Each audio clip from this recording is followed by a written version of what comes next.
Merhaba arkadaşlar, ben Elif Piravnise. Bebeğim Örgülerim örgü kanalıma yeniden hoş geldiniz. Bugün sizlere çok güzel bir salopet, askılı bir tulum anlatımı yapacağım. Bu çalışmayı, şu paça kısmını, bacak kısmını yapmayarak jile olarak da örebilirsiniz arkadaşlar. Ben yine size zor olanı anlattım. Biz salopet şeklinde ördük. Bakın böyle bacaklarımız. Böyle yine alt kısmı geniş. Bu son bir senedir baya popüler oldu. Salopetlerin ya da işte tulumların bu popo kısmı böyle geniş kalıp olanları bebeğin üzerinde çok hoş görünüyor. Bu da öyle bir çalışma olmuş oldu arkadaşlar. Evet, görmüş olduğunuz gibi biraz ekrana yerleştirmekte zorlanıyorum. Çünkü büyük bir çalışma oldu. Yani öyle 0-1 yaşın giyebileceği bir şey asla değil. Rahat 2-3 yaşın, belki 4 yaşın kullanabileceği büyüklükte böyle büyük bir çalışma hazırladım sizler için. Ve üzerine işlemeler yaptım arkadaşlar. Bakın, rokoko çalışmamız var.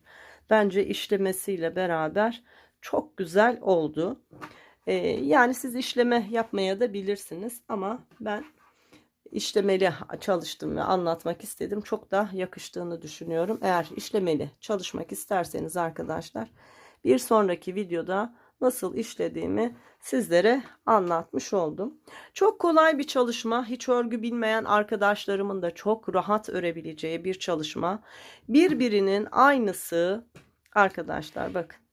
Birbirinin aynısı iki tane örgü örüyoruz. Biri arka beden, diğeri ön beden olacak şekilde. Şöyle askı çalışmalarımız var ve düğmeli bir çalışma. Bu şekilde çok rahat bir şekilde, bakın.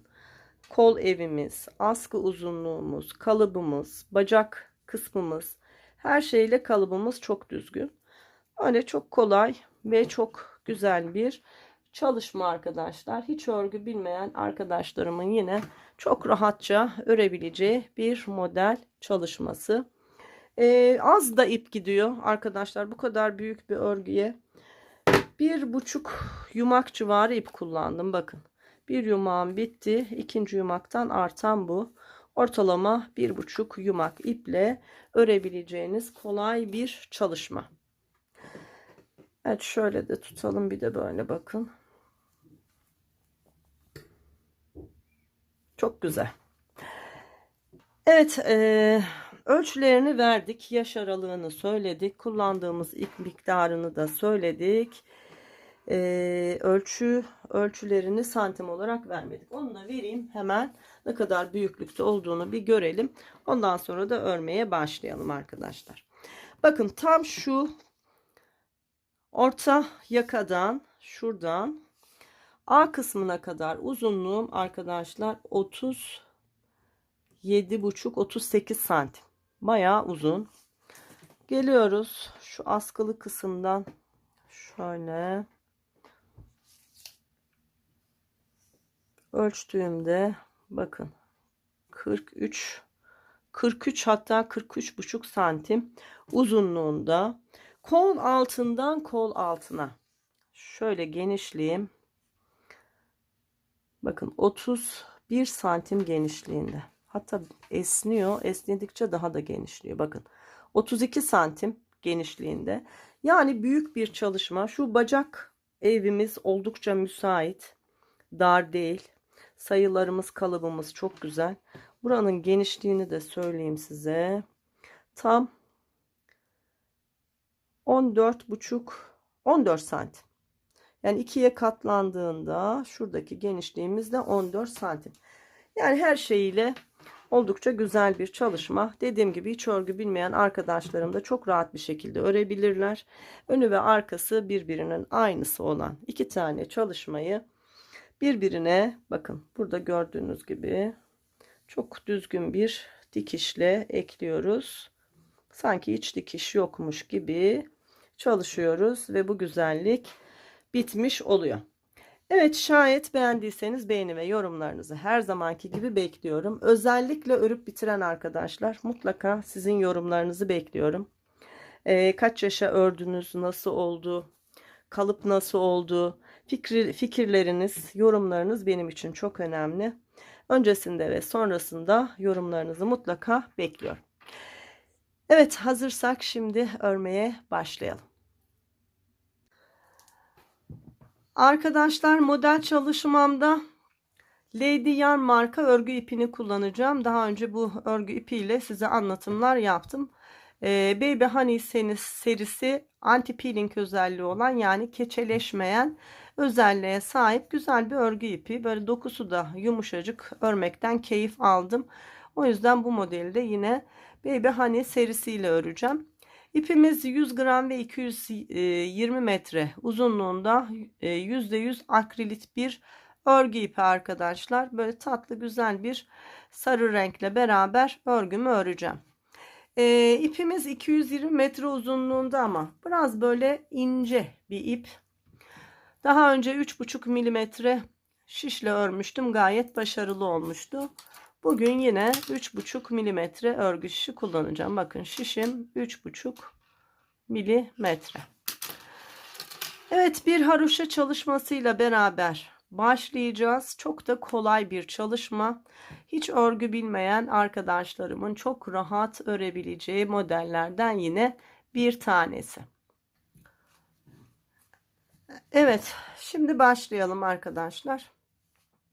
Klasik ilmek atma tekniğinizle beraber eliniz nasıl alışkınsa o şekilde ilmeklerimizi atmaya başlayalım. Tam 37 tane ilmeğe ihtiyacımız var. 37 ilmek atarak haroşa çalışmasıyla başlayacağız örgümüze. Şimdi ilmeklerimi tamamlayıp geliyorum.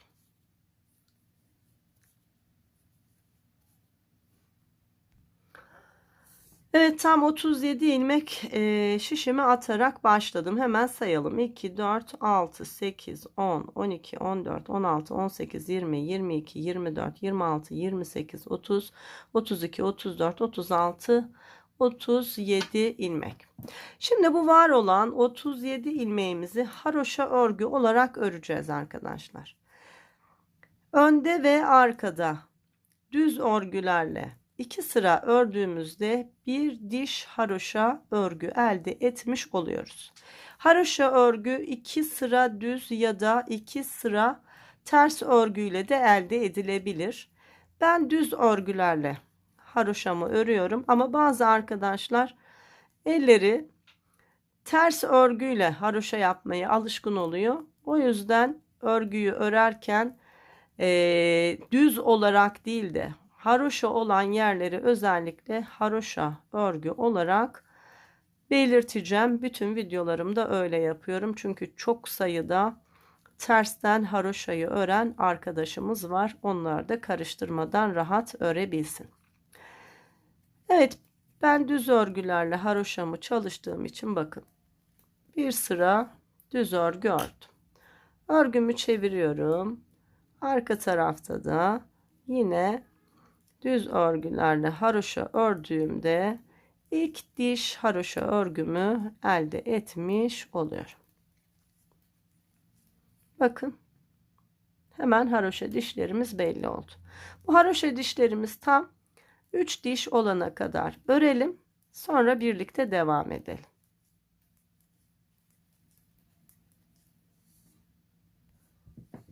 Evet, bakın, hem önde 1 2 3 hem arkada 1 2 3 diş haroşa boyunca örgümüzü ördük. Şimdi arkadaşlar şöyle sağda ve solda birer tane ilik çalışması yapacağız. Buraya düğmelerimiz gelecek.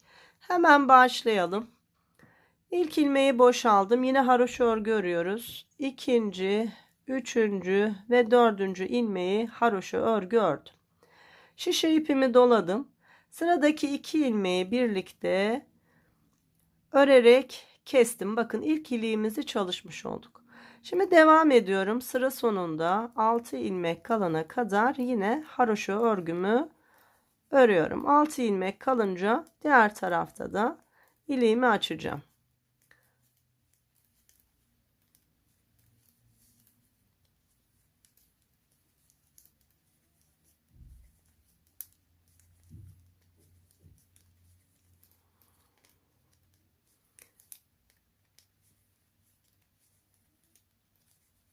Hemen sayalım. Bakın 2, 4, 6 ilmeğim kaldı. Şimdi yine şu 2 ilmeği birlikte örerek kesiyorum. Şişime ipimi doluyorum. Sıra sonunda 4 ilmeğim var. Bu 4 ilmeği haroşa örgü olarak örüp sıramı tamamlıyorum. İliklerimizi de açtık. Şimdi devam ediyoruz. Yine haroşa örgü olarak öreceğiz. Burası örgümüzün arka kısmı. Ön tarafta iliğimizi açtık. Arka tarafta yine haroşa örgülerle örgümüzü örüyoruz. 4 diş haroşa örgü olmuş oluyor. Hem önde hem arkada. Yine ilmek sayımız 37. Değişen bir şey yok. İlik açarken bir kez doladık. 2 ilmeği de birlikte örünce artırdığımız ilmeği kesmiş olduk arkadaşlar.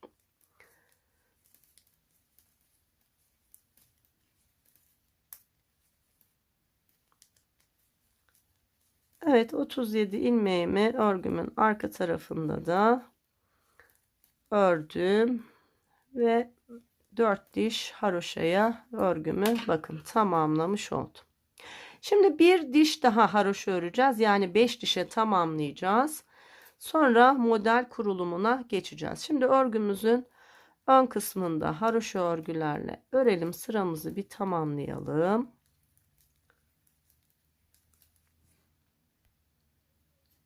Evet, sıramı ön tarafta ördüm ve tamamladım. Bakın burada 1, 2, 3, 4, 5 diş oldu. Şimdi arka tarafta da yine haroşa örgülerle sıramı tamamladığımda 5 diş haroşa örgüm ön tarafta da oluşmuş olacak. Yine örelim ve sıramızı tamamlayalım. Evet, arka sırada da haroşa örgülerle örgümü ördüm ve sıramı tamamladım. Bakın arkadaşlar, 2 tane iliğimiz burada. Şimdi model kurulumuna geçeceğiz. Tam örgümüzün ortasındaki ilmek 18, 18, 36, bir daha 37. Yani 19. ilmeğimiz. Sayalım: 2, 4, 6, 8, 10, 12, 14, 16, 18. Bakın 19. ilmeğim burası. Hemen buna bir işaretleyici takalım. Tam altına. Burası bizim orta ilmeğimiz. Şimdi bundan sonra da sayalım: 2, 4, 6, 8, 10, 12, 14, 16, 18. 18 sağda, 18 solda, bir tane de ortada bir ilmeğimiz var. Toplamda 37 ilmek. Şimdi bu bir ilmeğimizin arkadaşlar sağından ve solundan artış yapacağız. Ama bunu bir sonraki sırada yapacağız. Şimdi bir düz ilmeklerimiz çıksın. Kenar kısımlarımızda da arkadaşlar 6 ilmek haroşa sağda, 6 ilmek haroşa solda olacak şekilde öreceğiz. Aralar düz olacak. Yani haroşa örgüyle önce 6 ilmeğimizi başlıyoruz. Bakın ilk ilmeği boşaldım. Sonra 2, 3, 4, 5, 6. Buradaki 6 ilmek haroşa. Sonra son 6 ilmeğe kadar düz örgü öreceğiz. Benim gibi haroşayı da düzden ören arkadaşlar sıranın tamamını zaten düz örgü örecekler. Evet, şimdi son 6 ilmek kalana kadar düz örgülerle ilerliyorum.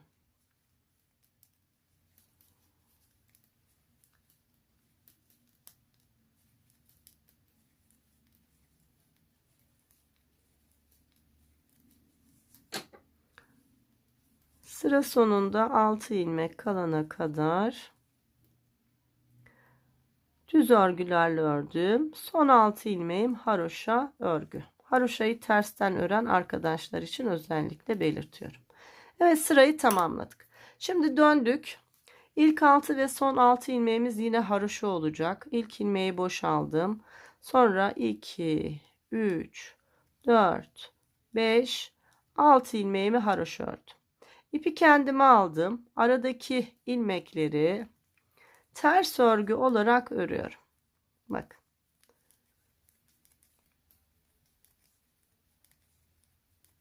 Önde düz, arkada ters olarak örüyoruz.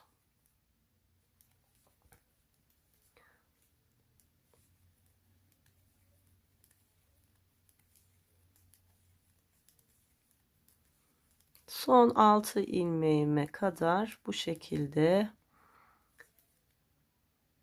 ördüm. Bakın şimdi sıra sonunda 6 ilmeğim kaldı. Bu 6 ilmeğimi haroşa örgü olarak örüyorum ve sıramı tamamlıyorum. Bu ilk 6 ve son 6 hep haroşa olarak devam edecek. Bakın buradaki haroşa dişimiz oluştu. Aralar düz. Şimdi tekrar örgümüzün ön tarafında örgüye başlıyoruz. İlk 6 ilmeğim haroşa örgü. 3, 4, 5, 6. Ardından düz örgüye geçiyorum. Şu orta ilmeğimizin olduğu yere kadar bakın 2, 4, 6, 8, 10, 12 ilmeğim var. Bu 12 ilmeği düz örgü olarak örüyorum. 1, 2, 3, 4, 5, 6, 7, 8, 9, 10, 11 ve 12. 12 düz ördüm. Bakın bu artırma ilmeğimiz. Arkadaşlar bunu her türlü artırmayla, klasik roba artışını yaparken şöyle gizli artış yapıyorduk ya. Böyle artırabiliriz. Fakat şu aradaki ilmeğin böyle iri durabilmesi için artışımızı bu ilmeğin bakın bir alt sırasında şöyle sağ tarafında ve sol tarafındaki iplere batarak yapacağız. Nasıl yapacağız? Bakın çok kolay. Geliyorum. Şu ilmeği yukarıya alıyorum. Bakın yukarıya aldım. Çapraz olacak şekilde. Bakın. Yani şöyle değil de şöyle çapraz olacak şekilde düz olarak örüyorum. Arada olan artırma ilmeğim. Onu da düz olarak ördükten sonra bakın alttaki ilmek hemen burada. Sağından ve solundan dedim ya. Bakın. Diğer ilmeği de yukarı alıyorum. Bakın yine bunu böyle değil de şöyle arkasından batarak yani ilmeği çaprazlayarak düz olarak örüyorum. Bakın sağından ve solundan artırdık. Sonra tekrar 12 ilmeği düz örüyorum. 1, 2, 3, 4, 5, 6, 7, 8, 9, 10, 11, 12 ilmeği düz örünce sırada 6 ilmeğim kalıyor. Bunlar da haroşa örgü. Haroşa olarak ördüm ve sıramı tamamladım. Birinci artışımızı yaptık. Örgümüzün arka sırasında ilk 6 ve son 6 ilmeğimizi haroşa, arada kalan ilmekleri ters örgü olarak öreceğiz. Artırmaları sadece ön sırada yapacağız. Bakın 2, 4, 6 ilmeği haroşa ördüm. Sonra arada kalan ilmekleri ters örgü örüyorum. 12 sağda, 12 solda, bir de arada ilmeğimiz vardı. 25 ilmek. Sağında ve solunda artırdığım için bu arada olan ilmekler 27 ilmek oldu arkadaşlar. Her sırada, her artışta 2 ilmek artarak örgümüz genişleyecek. Son 6 ilmek kalana kadar ters örgülerle ördüm. Bakın son 6 ilmek kalınca da haroşa örgüyle sıramı tamamlıyorum.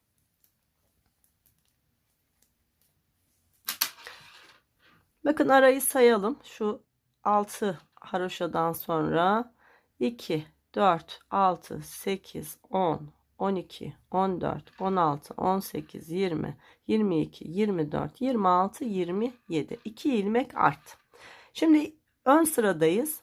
Aynı şeyi tekrarlayacağız. Hep bu şekilde zaten büyüteceğiz örgüyü. Önce ilk 6 ilmeğimizi haroşa örelim. İlk ilmeğim boş. Sonra 2, 3, 4, 5, 6 ilmeğimi haroşa ördüm. Ardından düz örgülerle bir ilmeğim arttı ya, 12 vardı. Şimdi 13 oldu. 13 ilmek düz örüyorum. 1, 2, 3, 4, 5, 6, 7, 8, 9, 10, 11, 12, 13. Bakın bir önceki arttırdığım ilmek burada. 13 oldu. Şu ortadaki ilmeğim ne dedik? Bunun sağından ve solundan arkadaşlar. Şöyle bir tarafından bir tarafından. Geliyorum, bakın ilmeği yukarıya alıyorum. Şöyle çapraz olacak şekilde düz olarak örüyorum. Ara ilmeğimi örüyorum. Sonra geliyorum hemen altta. Bakın bu ilmek. Diğer kanadını da aldım. Bunu da yine çapraz olacak şekilde şöyle düz olarak ördüm. 2 ilmek daha arttırdım. Devam ediyorum. Şimdi 13 ilmek oldu bir önceki artışımla beraber. Bu 13 ilmeğimi düz örgü olarak örüyorum. Son 6 ilmeğime kadar geldim. Son 6 ilmeğim zaten haroşa örgü. Bir kez daha göstereceğim. Sonra hep artırmaları bu şekilde yapacağız arkadaşlar. Sırayı tamamladık. Toplamda 2 kez artırdık. 2 daha 4 ilmek artırmış olduk. Örgümün arka tarafı, ilk 6 ilmeğim haroşa örgü. Sonra ipi kendime aldım. Ters örgülerle son 6 ilmek kalana kadar ilmeklerimi örüyorum. 13 13 26, bir daha 27 idi. 2 ilmek daha artırdık.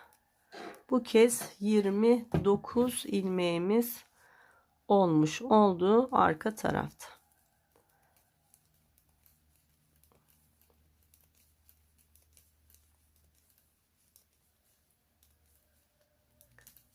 Evet, son 6 ilmeğim kalana kadar 2 4 6 ters örgülerle ördüm. Son 6 ilmeğimi de haroşa örgü olarak örüp sıramı tamamladım. Şimdi 3. kez artış yapacağım. Onu da göstereyim. Sonra hep böyle devam edeceğiz. Yine ilk 6 ilmeğimi haroşa ördüm. Sonra 1 2 3 4 5 6 7 8 9 10 11 12 13 14 ilmek ördüm artışlarımla. Bakın ara ilmeğim burada. Ne yapıyoruz? Bir bu tarafından, bir diğer tarafından arkadaşlar. Önce sağ tarafındaki ilmeği alıyorum. Çapraz olacak şekilde örüyorum. Sonra ara ilmeğimi örüyorum ve son olarak alttaki ilmeği, yine kenar ilmeğini yukarıya alıp çaprazlayıp örüyorum. Sonra 1 2 3 4 5 6 7 8 9 10 11 12 13 14 ilmek düz ördükten sonra sıra sonunda 6 ilmek haroşam var. Haroşa örgü olarak örüp sıramı tamamlıyorum. Bu kadar kolay. Şimdi şurada fazla ipimiz var ya, hemen bunu da gizleyelim. Bakın örgümün arka tarafına bu ipi uzattım. Bu haroşa dişlerin arasından yürüterek gizliyorum.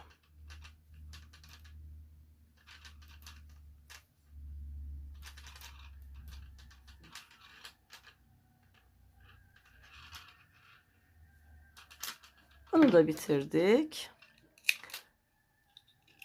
Şimdi bu şekilde şöyle artarak genişleyen bir örgümüz olacak. İstediğimiz önce yüksekliğe ulaşana kadar haroşa örgülerle devam edeceğiz. Sonra bel kısmına geldiğimizde arkadaşlar haroşa örgüyü de düz örgüye çevireceğiz. Yani şu içerideki gibi ve artırmalara devam edeceğiz. Ta ki A kısmına kadar. Şimdi haroşalı kısmı örelim, bitirelim. Kaç diş olduğunu söyleyeyim. Sonra alt kısmıyla devam edelim. Evet arkadaşlar, artırmalarımı yaparak örgümü ördüm. Toplamda 19 kez arttırdım arkadaşlar. 37 ilmekle başlamıştık. Şu orta çizgimiz olan yere kadar şu haroşadan saymaya başladığımızda 37 burada, 37 diğer tarafta, bir ilmekte ortada olacak şekilde artırmamı tamamladım. Toplamda kaç ilmek hemen söyleyeyim. Bakın 2, 4, 6, 8, 10, 12, 14, 16, 18, 20, 22, 24, 26, 28, 30, 32, 34, 36, 37. Bakın aradaki ilmek 38. Şimdi 40, 42, 44, 46, 48, 50, 52, 54, 56, 58, 60, 62, 64, 66, 68, 70, 72, 74, tam 75 ilmeğim şişimde oldu. Haroşa sıralarımızı sayarak sayı vermek gerekirse başlangıçtan itibaren 2, 4, 6, 8, 10, 12, 14, 16, 18, 20, 22, 24, 25 diş haroşa boyunca yine örgümüzü örmüş olduk. Son olarak santim olarak söyleyeyim arkadaşlar. Bakın şu orta ilmekten ölçtüğümde 16,5 santim. Kenar haroşalarından ölçtüğümde ise 13 santim arkadaşlar. 13-13,5 santime yakın bir örgü örmüş olduk. Şimdi bu bizim kol kenarlarımızın kol bantlarıydı haroşalar. Şimdi artık bu haroşaları da düz örmeye başlayacağız. Önde düz, arkada ters olacak şekilde öreceğiz. Bakın ilk ilmeğimi boş aldım. Sonra var olan ilmeklerimi düz örgü olarak örmeye başladım. Yine artırmalara devam edeceğiz. Sadece bu kenardaki haroşalar artık önlerde düz, arkalarda ters örgü olacak. 20. kez artış yapacağız bu sıramızda ve istediğimiz uzunluğa ve genişliğe ulaşana kadar artırmaya da devam edeceğiz. Hep aynı şeylerin tekrarını yaparak öreceğiz. O yüzden hiç örgü bilmeyen arkadaşlarım da çok rahat örebilir dedim. Evet, geldim. Bakın orta ilmeğimin hemen olduğu yerdeyim. Bakın. Şurası ortadaki ilmeğim. Ne yapıyorduk? Alıyorduk şişe ve çapraz olarak örüyorduk. Sonra orta ilmeğim. Onu düz olarak örüyorum. Sonra diğer ilmeği de yukarıya aldım ve aynı şekilde bunu da çapraz olacak şekilde ördüm. 20. kez artışımı yaptım. Şimdi sıra sonuna kadar düz örgülerle beraber örgümü örmeye devam ediyorum. Sıramızı böyle tamamlayacağız. Artık haroşalar yok. Önlerde düz, arkalarda ters olacak şekilde örgümüzü öreceğiz ve artırmalara devam edeceğiz. İstediğimiz uzunluk ve genişliği elde edene kadar. Evet. Bakın sıra sonuna geldim. Son 6 ilmeğimi de düz örgü olarak örüyorum. Haroşa bitti. Evet, ördüm. Şimdi arka sırada ilk ilmeğimi boş aldım. Ardından ters örgülerle var olan ilmeklerin tamamını artık önde düz, arkada ters olarak örüyoruz. Evet, örelim ve sıramızı tamamlayalım. Evet, ters örgülerle geldim. Yine son 6 ilmeğimi de ters örgü olarak ördüm ve sıramı tamamladım. Bakın. Bunlar da artık düz örgü oldu. Önlerde düz, arkalarda ters olacak şekilde öreceğiz ve artırmalara devam edeceğiz. Bu şekilde bir miktar daha örelim arkadaşlar. Sonra yine birlikte devam edelim. Evet arkadaşlar, bakın haroşa örgümüz bitip düz örgüye geçtikten sonra artırmalara devam ettim. Toplamda 121 ilmek olana kadar arttırdım arkadaşlar. 60 ilmek sağda, 60 ilmek solda, bir de ortadaki ilmeğimiz 121 ilmek örmüş olduk. Yeteri kadar uzunlukta ve genişlikte olmuş oldu. Şimdi ölçü vereyim. Kaç santim toplam örmüş olduğumuz uzunluk? Tam 35 santim arkadaşlar. 35 santim uzunluğunda örgümüzü örmüş olduk. Şu haroşa kısmımızdan aşağıya ölçtüğümde 16,5 santim uzunluğunda bir örgü örmüş oldum. 121 ilmeğimiz var dedik. Yani arkadaşlar başlangıçtan itibaren tam 43 kez artırmış olduk. Şöyle yaptığımızda 43 kez artırmış olduk. Hemen sağlamasını yapalım. 43 çarpı 2, hemen şurada yapalım. 43 çarpı 2 86 artı 35 ilmeğimiz de vardı. Bakın 121 ilmeğe ulaştık. Şimdi biz bacak kısımlarımızı ayıracağız arkadaşlar. Son kez artırmamı düz tarafta yaptım. Arka tarafta ters örgülerle ördüm ve geldim. Yine örgümüzün düz tarafından başlıyoruz. Tam bu orta ilmeğin olduğu yere kadar düz örgülerle örüyoruz. 60 ilmeğimiz var. 59 ilmeğini öreceğiz. 60 ve 61, yani ortadaki ilmeği de birlikte öreceğiz arkadaşlar. Şimdi hızlı hızlı örelim. Evet, 59 ilmek ördüm. Bakın 60, bir de ortadaki ilmeğim 61. Bu iki ilmeği arkadaşlar birlikte örüyoruz. Şimdi şişimin sağ tarafında da 60, sol tarafında da 60 ilmeğimiz kaldı. Tam bu orta yerden bacakları ayırmış oluyoruz. Dönüyorum geriye ve ters örgülerle 60 ilmeğimi örüyorum. Bacağımızı ayırdık. 60 sağda, 60 solda ilmek bıraktık. Ve şimdi ilk 60 ilmeğimizi örüyoruz. Yani sağ tarafımızı örüyoruz arkadaşlar. Önce sağ tarafı öreceğiz, bitireceğiz. Sonra aynısını sol tarafa uygulayacağız ve böylece ön bedeni tamamlamış olacağız.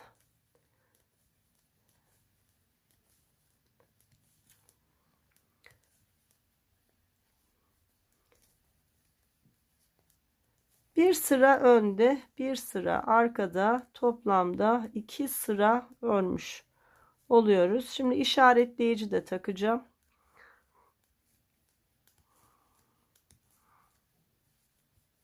Yerimiz belli olsun diye siz de aynısını yapın, aklınız karışmasın. Tam orta yerden ayırdık ama yine de işaretle daha kolay oluyor, hiç karışmıyor. Evet, 60 ilmeğimi ördüm. Şu önde bir işaretleyicim vardı. Hemen bunu alıyorum. Geliyorum, bakın. Bir düz bir ters sırayla beraber 2 sıra örmüş olduk. Hemen 2 sıra alttan işaretleyici taktım. Bakın. 1 2. Şimdi bu şekilde 60 ilmeğimizi birkaç sıra öreceğiz arkadaşlar. Bir paça uzunluğu elde etmek istiyorum.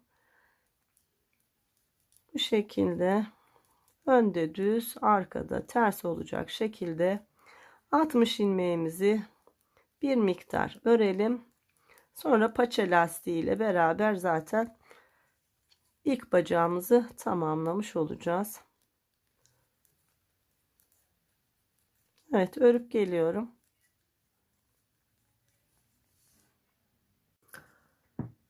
Arkadaşlar, işaretleyicimi taktıktan sonra 60 ilmeğimi 2 4 6 8 10 12 14 sıra boyunca ördüm. Bakın. Bacağımı ayırdıktan sonra, hatta santim olarak da söyleyeyim kaç santim uzunluğu oldu. Tam 4 santim uzunluğunda bir örgü örmüş oldum. Bu bizim için yeterli. Şimdi bacak kısmımızda, paçamızda haroşa örgüden bir bant çalışması yapacağız. Lastik çalışması yapacağız. Şimdi 60 ilmeğimiz var. Haroşa örgüye başlıyoruz. Bakın ilk ilmeğimi boş aldım. Ardından sıradaki 2 ilmeğimi birlikte örerek bir ilmek eksilttim. Bütün ilmekleri bu şekilde çalışıyorum. İlk ilmeğimi sadece boşaldım. Ardından sıradaki 2 ilmeği birlikte ördüm. Sıradaki 2 ilmeği birlikte ördüm. Sıradaki 2 ilmeği, 60 ilmeğin tamamını bu şekilde örüyorum.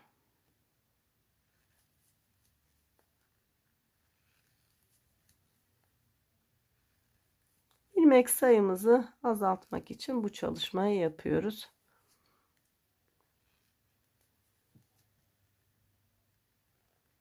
İki bütün ilmeklerimi birlikte örüyorum.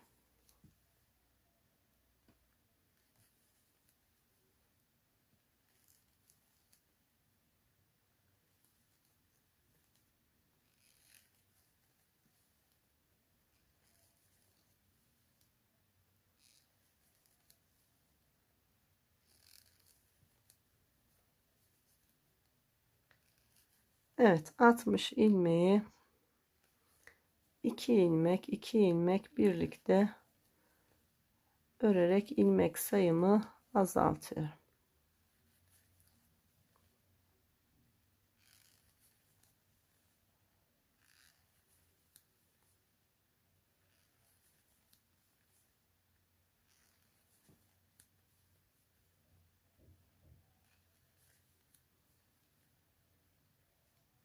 Evet, son 2 ilmeğimi birlikte ördükten sonra sıra sonunda tek bir ilmeğim kaldı.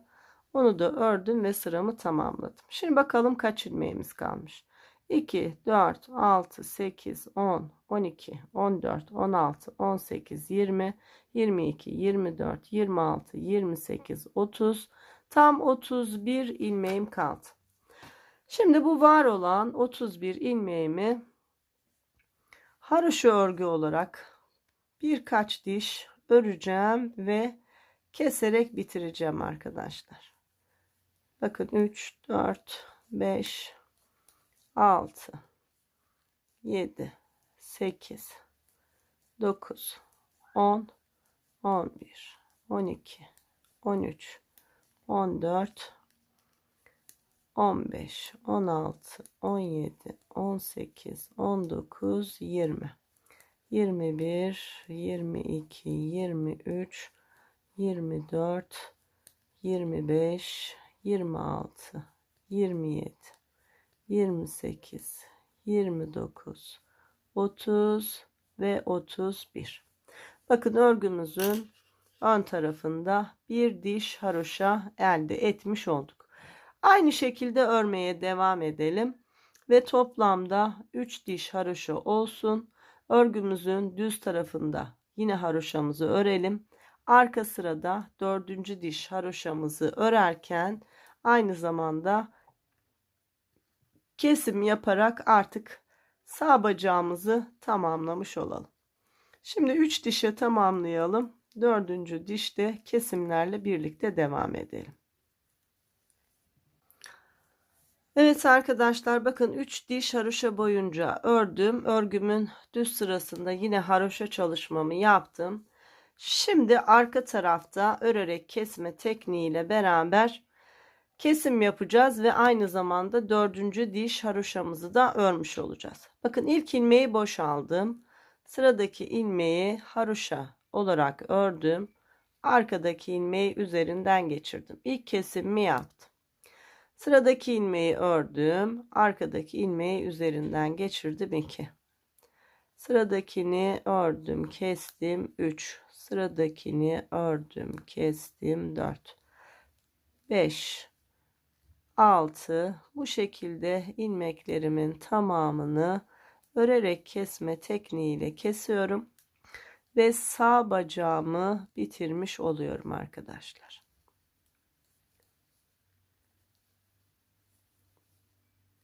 Çok sıkı bir kesim yapmayın. Esnek bir kesim olsun. Örerken örgünüzü sıkı örmezseniz zaten esnek bir kesim yapmış olursunuz. Evet, ilmeklerimin tamamını örerek kesiyorum. Şimdi ön tarafı çevirdiğimde göreceksiniz. 4. diş haroşamızı da örmüş oluyoruz bu kesimi yaparken.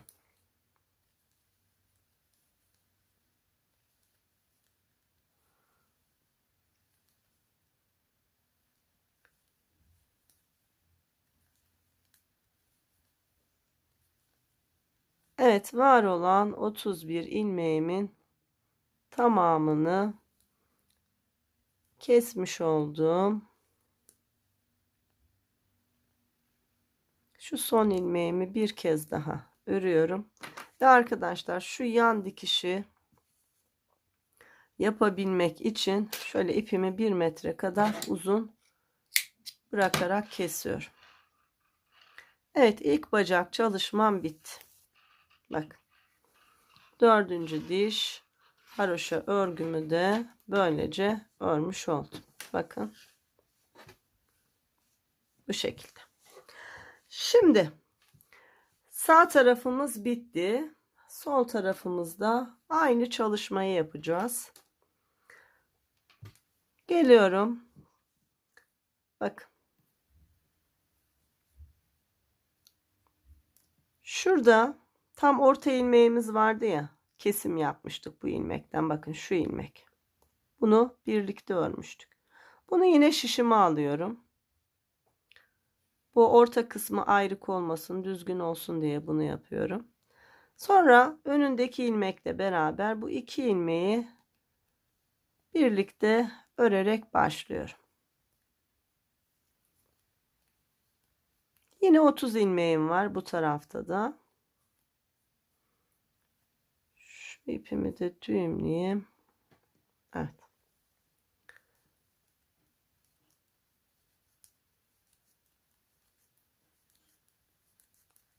Düz örgülerle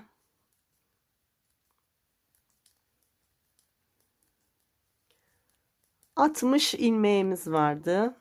60 ilmeğimi önde düz, arkada ters olacak şekilde örmeye başladım. Bu benim birinci sıram arkadaşlar.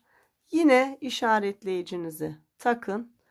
Tam 14 sıra ördükten sonra haroşa örgüye geçeceğiz. Tıpkı sağ bacakta yaptığımız gibi ilk ilmeği şişimize boşalacağız. Ondan sonraki ilmekleri 2 2 2 keseceğiz. Sıra sonunda son bir ilmeğimiz kalacak. Onu da örerek sırayı tamamladığımızda şişimizde 31 ilmeğimiz kalacak.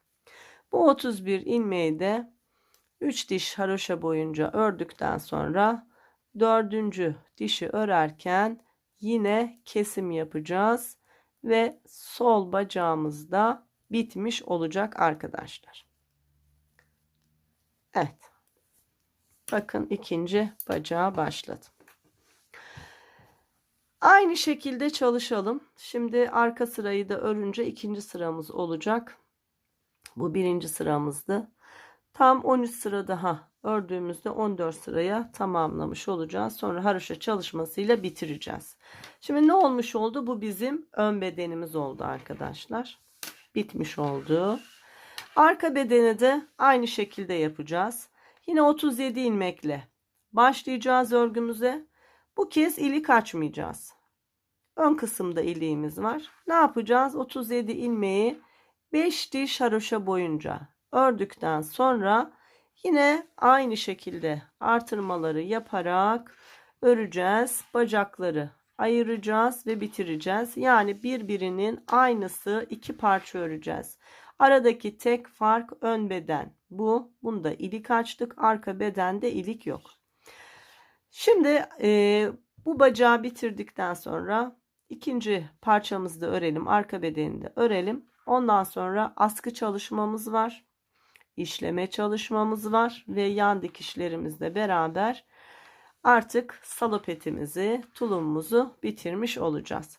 Evet, dediğim yere kadar örelim beraber, sonra devam edelim. Arkadaşlar, arka bedenimi de aynı şekilde ördüm, bitirdim. Birbirinin aynısı 2 tane örgüm olmuş oldu. Biri ön beden, biri arka beden. Ön bedende ilik çalışmamız var. Arka bedende ilik çalışmamız yok. Aradaki tek fark bu arkadaşlar. Şimdi bu arka bedeni bitirdik. Ve şu arka kısmının tam ense kısmının olduğu yerde askı çalışması yapacağız. Böyle sağ tarafta ve sol tarafta olacak şekilde 2 tane askımız olacak. İlmek alarak yapacağız. Bakın, geliyorum. İlmek yerlerim belli. Bakın. Bunu tığla da yapabilirsiniz. Nasıl rahat ediyorsanız, ister şişinizle batarsınız, ister tığınızla. Şu ilk ilmeği tığla alalım, daha rahat olur. Bak, ilmek çıkarttım. İsterseniz yine tığla devam edebilirsiniz. Bakın, sıradakine batıyorum, 2, sıradaki 3, yuvalar belli zaten. Sıradaki 4, sıradaki 5, sıradaki 6, sıradaki 7, sıradaki 8. 2, 4, 6, 8 ilmek çıkarttık. Şimdi bunları şişimize alalım.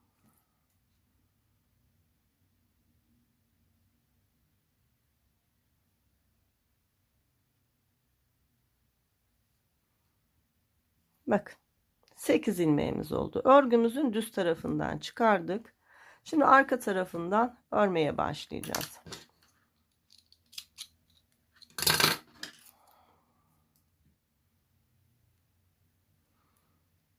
İlk ilmeği boşaldım. Ardından geri kalan 7 ilmeği haroşa örgü olarak örüyorum. Bakın.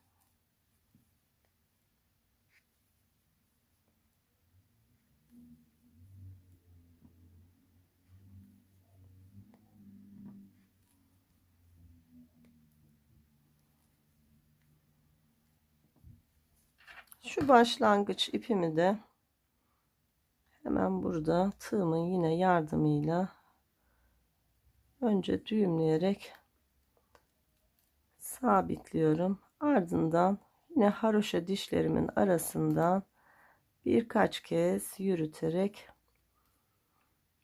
gizleyeceğim ve fazla ipimi keserek temizleyeceğim. Bakın. Askımıza başlamış olduk. Bakın, bir diş haroşa boyunca örmüş olduk.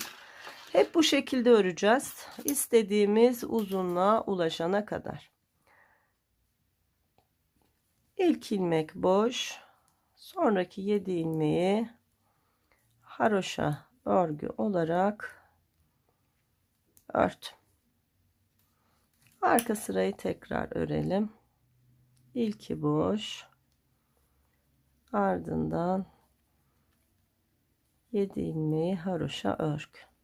Toplamda 2 diş haroşa boyunca bakın örmüş olduk. Şimdi diğer tarafta ne yapacağız? Hemen onu da söyleyeyim. Yine 8 ilmek alacağız. Hatta bunu da şöyle sayalım. Bakın, 1, 2, 3, 4, 5, 6, 7, 8. Bakın, battım. İpinizin içinden ve dışından olacak şekilde her iki tarafı da kullanarak ilmek çıkartıp aynı anda iki askıyı da örebilirsiniz. 2, 4, 6. Bakın sıradaki şu 7 ve son ilmeğim yine şu kenar kısımda, başlangıçta. Evet, sonunda başardım. Son ilmeği de arkadaşlar çıkardım ve toplamda 2, 4, 6, 8 ilmeğim oldu. Bunu da şişimize alalım.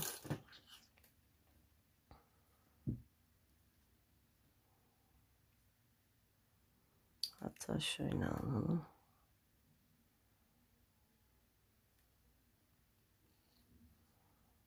Evet. Şimdi bunu da arka taraftan öreceğiz.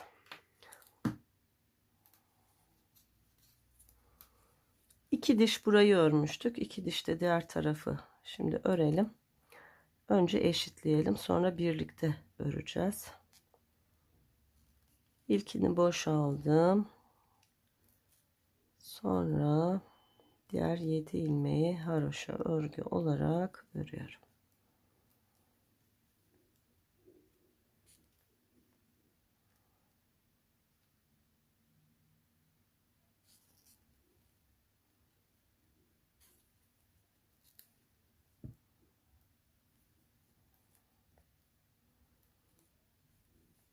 Evet, ilk dişi ördük. Şimdi buradaki şu başlangıç ipimizi de yine burada düğümleyerek sabitleyelim.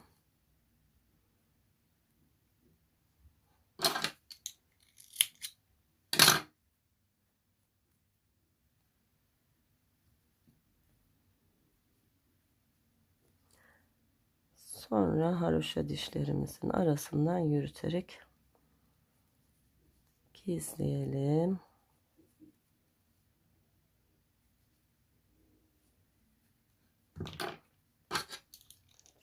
Ve fazla olanı keselim. Evet. Bakın bir diş haroşa boyunca örmüş olduk. Şimdi bunu ikiye tamamlayalım.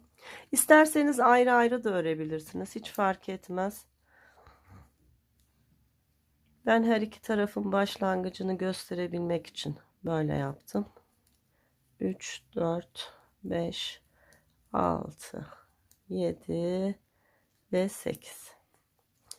Bakın ilk diş oldu. Şimdi ikinci dişi de örelim.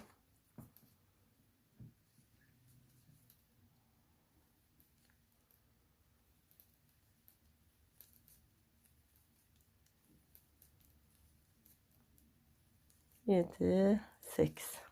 Şimdi örgümü çevirdiğimde bakın arkadaşlar. 2 diş burada, 2 diş burada örmüş olduk.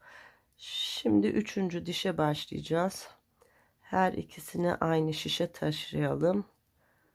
Artık ikisini birlikte örerek devam edeceğiz. Bakın. 2 diş burada, 2 diş burada. Şimdi hepsini beraber öreceğiz. İlkini boşaldım. Sonra geri kalan 7 ilmeği haroşa örgü ördüm. Bu bitti. Geliyorum, bakın bu diğerinin ipiyle örmeye devam ediyorum. İlkini boşaldım. Ardından diğer 7 ilmeği birlikte haroşa örgü olarak ördüm. Bakın eşitlendi. Dönüyoruz. İlkini boşaldım. 7 ilmeği haroşa örüyorum. Bu bitti. Şimdi diğer ipimle diğer askı ilmeklerimi örüyorum.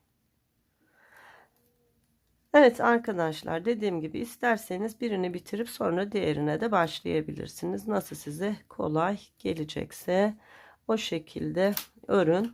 Şimdi bir miktar öreceğim. İstediğim askı uzunluğuna gelince artık bitireceğim. Ondan sonra iki ön bedeni dikerek birleştireceğiz. Fakat önüne benim gibi işleme yapacak olan arkadaşlar varsa dikmeden önce ön bedeni işlemesini yapmanızı tavsiye ederim. Dikildikten sonra işlemek daha zor olur. Biraz daha fazla dikkat etmek gerekir. Evet, şimdi ben bantlarımı bitirip geliyorum. Arkadaşlar, askı kısmımı tam 25 dişte tamamlayacağım. Bakın 2, 4, 6, 8, 10, 12, 14, 16, 18, 20, 22, 24 diş haroşa boyunca ördüm. Örgümün düz tarafında haroşa örgülerle askımı örüyorum birer sıra daha. Önce bir tarafı ördüm. Sonra diğer tarafı örüyorum. Her iki askımda da 24 diş haroşa uzunluğunda örgü örmüş olduk. Bakın buradan da sayalım. 2, 4, 6, 8, 10, 12, 14, 16, 18, 20, 22, 24. 24 burada, 24 burada. Şimdi örgümüzün arka kısmında artık örerek kesme tekniğiyle keseceğiz ve 25 diş haroşaya tamamlamış olacağız. İlk ilmeği boşaldım. İkinci ilmeği haroşa ördüm. Arkadaki ilmeği üzerinden geçirdim. Birinci ilmeğimizi kestik. Sıradaki ilmeği haroşa ördüm. Arkadaki ilmeği üzerinden geçirdim. Sıradakini ördüm, kestim. Sıradakini ördüm, kestim. Sıradakini ördüm, kestim. Sıradakini ördüm, kestim. Son ilmeğimi de ördüm ve kestim. Bakın bir ilmeğim kaldı. Bunu da bir kez örüyorum. İpimi biraz uzun bırakarak kesiyorum.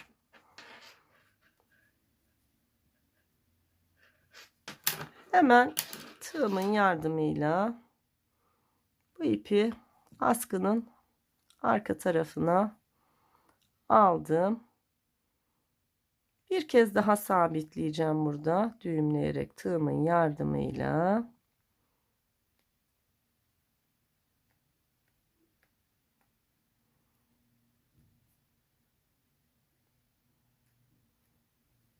Evet, sabitledim. Şimdi birkaç kez haroşalarımın arasından yürüteceğim ve fazla ipimi de keseceğim.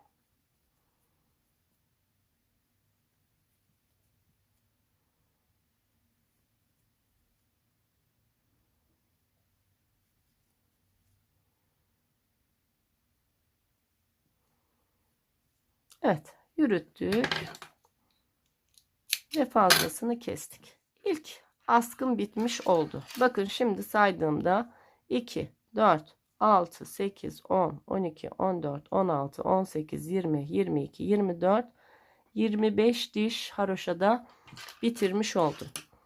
Diğerini de keselim. Sonra kaç santim olduğunu da söyleyeyim. Yine ilk ilmeği boşaldım. İkincisini haroşa ördüm ve arkadaki ilmeği üzerinden geçirdim. Sıradakini de aynı şekilde haroşa ördüm ve kestim. İlmeklerin tamamını bu şekilde örerek kesiyorum. Askınızın boyunu biraz daha uzun yapabilirsiniz arkadaşlar. 2 kademeli kullanabilirsiniz. Yani bebeğiniz biraz büyüyünce askı boyu biraz daha uzun olursa daha uzun süre kullanabilir. Yine bakın örgümün ters tarafından tığımın yardımıyla önce içeriye aldım ipimi. Sonra tekrar düğümleyerek sabitledim. Burası askı kısmı olduğu için 2 kere düğümlemiş oldum. Daha sağlam olsun, sökülmesin diye. Ve örgümün arasından yürüterek ipimi bir miktar uzatarak gizlemiş oldum. Fazlasını da kestim.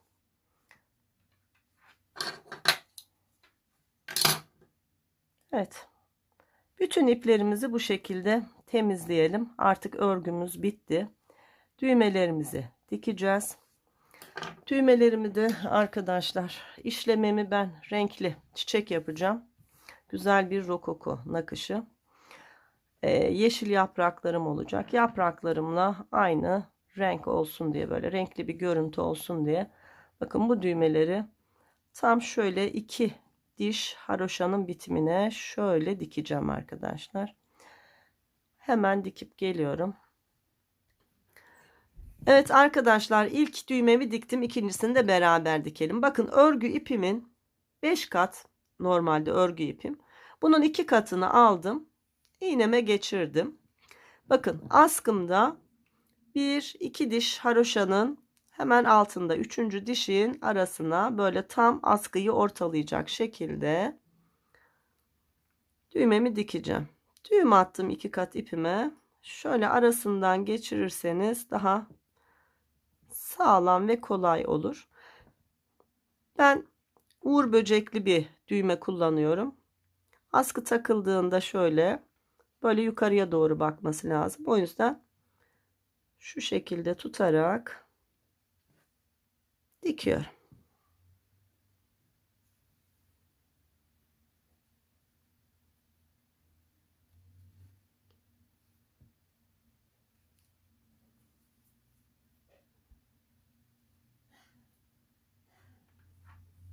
Evet, bu yeterli.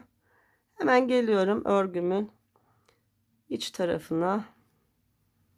İpimi gönderiyorum. Burada düğümleyerek sabitleyeceğim. Bakın bu şekilde. Düğümümü de attım.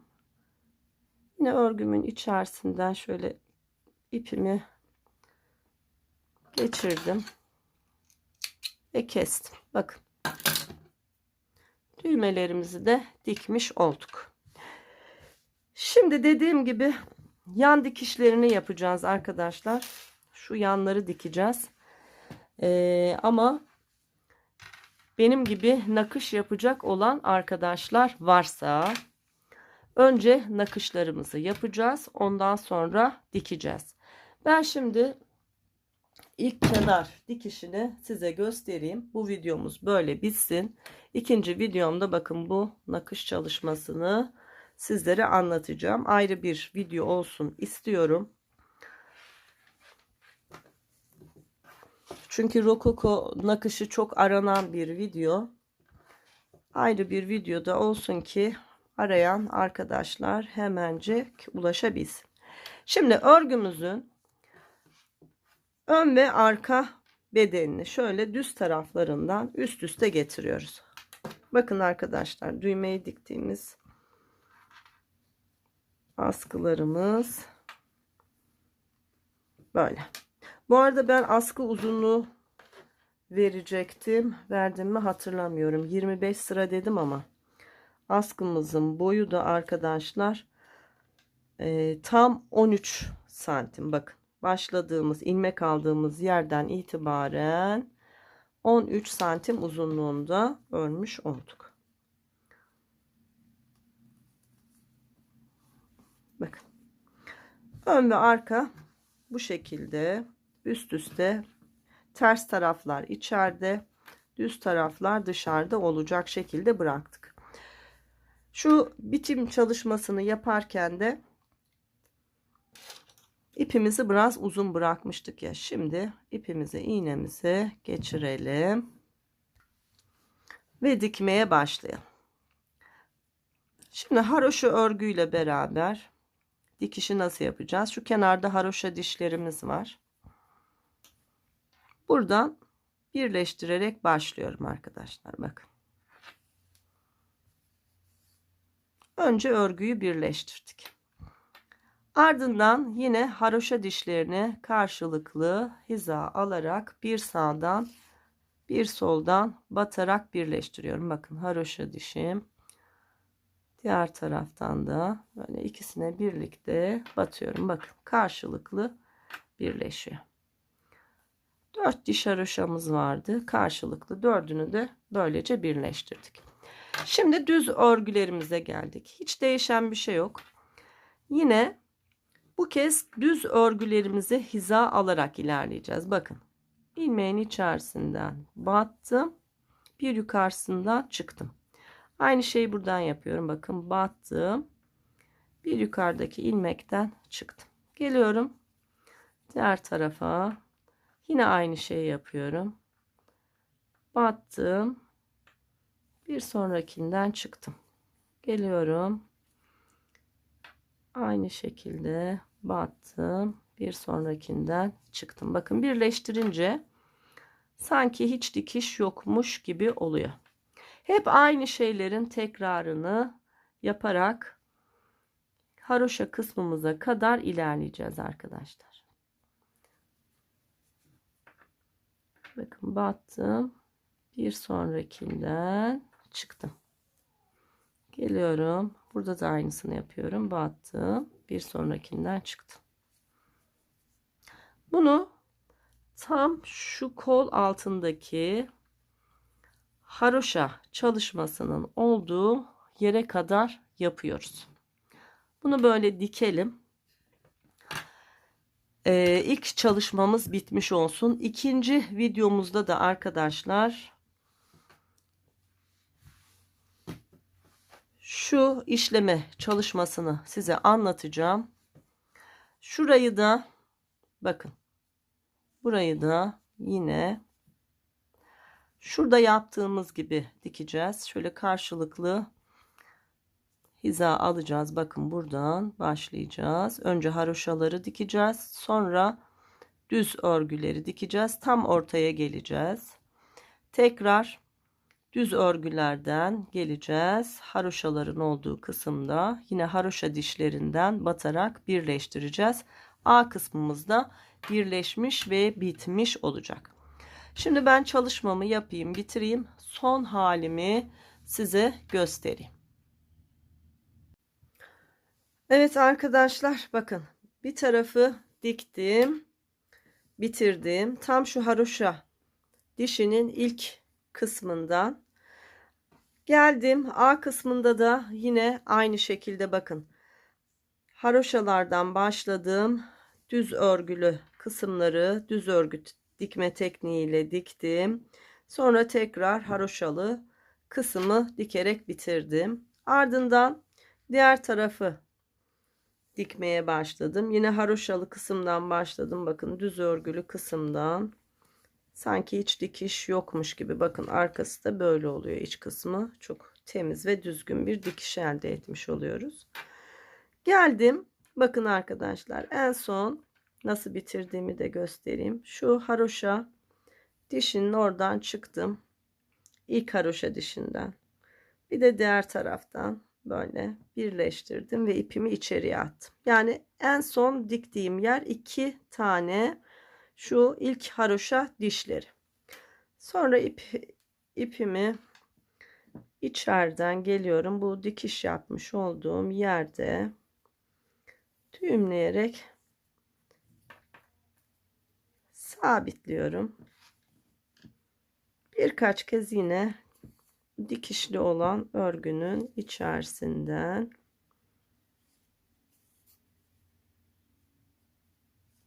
yürüttüm ve ipimi kestim. Evet arkadaşlar, çalışmamız bitti. Çok güzel bir çalışma olmuş oldu. Şimdi kameramı ayarlayacağım. Son halimizi göstereceğim. Ölçülerimizi vereceğim. Bayağı büyük bir çalışma oldu arkadaşlar. Ölçülerini verince siz de göreceksiniz. Yani rahat 2-3 yaşın, belki 4 yaşın giyebileceği bir çalışma yapmış olduk. Hemen kamerama ayarlayacağım. Evet arkadaşlar, bakın, kocaman bir çalışma oldu. O yüzden de ekrana sığdırmakta bayağı zorlanıyorum. Ama çok güzel oldu. Çok beğendim. Çok keyifle ördüm ve çok büyük bir keyifle de anlattım. Önü arkası birbirinin aynısı olan bir örgü çalışmasıydı. Sadece arkaya bir askı yaparak böyle güzel bir salopet çalışmış olduk. Bakın, bacaklarımızın genişliği oldukça güzel. Şu alt kısmı genişleyerek geliyor. Son zamanlarda çok tercih edilen popüler bir salopet çalışması. Şu alt kısmın geniş olması. Askılarımızla, her şeyiyle çok güzel arkadaşlar. Bakın arka bedenimiz de böyle.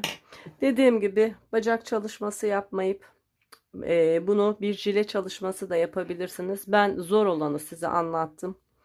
Eğer jile yapmak istiyorsanız şurayı ayırmadan sadece etek kısmına şu görmüş olduğunuz haroşa çalışmasını komplesine uygulayarak bir jilede çalışabilirsiniz. Evet, bakın işlemelerim de çok güzel oldu. Her şeyle harika oldu. Bir sonraki videoda zaten işlemeleri anlatacağım. Onu ayrı bir video olarak çalışacağım arkadaşlar. Yani yarın öbür gün birine işleme çalışması lazım olduğunda hemen ulaşabilsin diye bu şekilde yapacağım. Hem de bu videomuz uzun olmasın diye böyle olmasını tercih ettim. Zaten yeterince uzun bir çalışma olmuş oldu. Arkadaşlar 1,5 yumak ip kullanmış oldum. Bakın artan ipim bu. Yani çok ip de kullanmadık ve az ip kullanmış olmamıza rağmen kocaman bir çalışma oldu. Yani bu öyle 0-1 yaşın giyebileceği bir şey değil açıkçası. 1 yaştan sonra 2-3 çocuğun gelişimine göre belki 4 yaşa kadar kullanabileceği bir çalışma olmuş oldu. Şöyle ölçtüğümde bakın 44 santim uzunluğumuz var askıdan itibaren.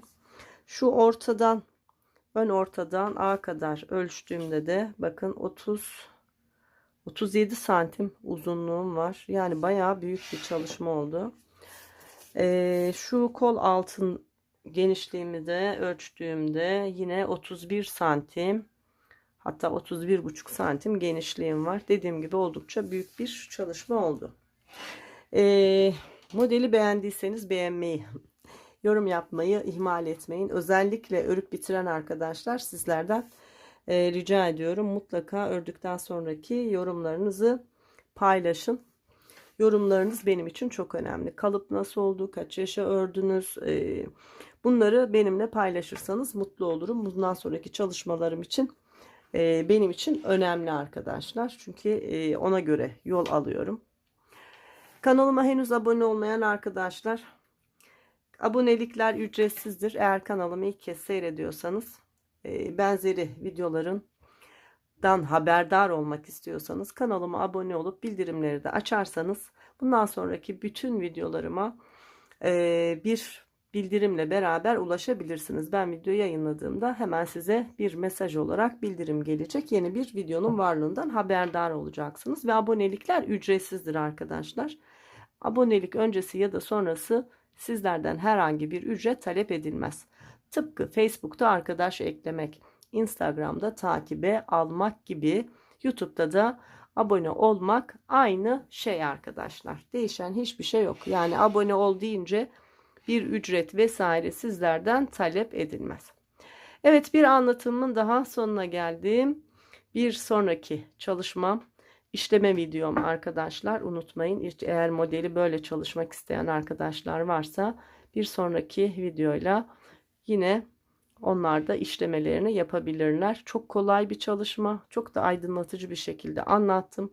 Çok da güzel görünüyor.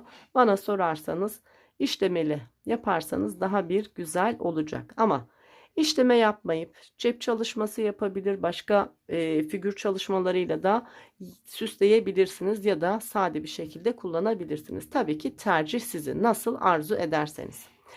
Evet, bir sonraki videomda görüşene kadar her birinize sağlık, sıhhat, afiyetler diliyorum. Hoşça kalın.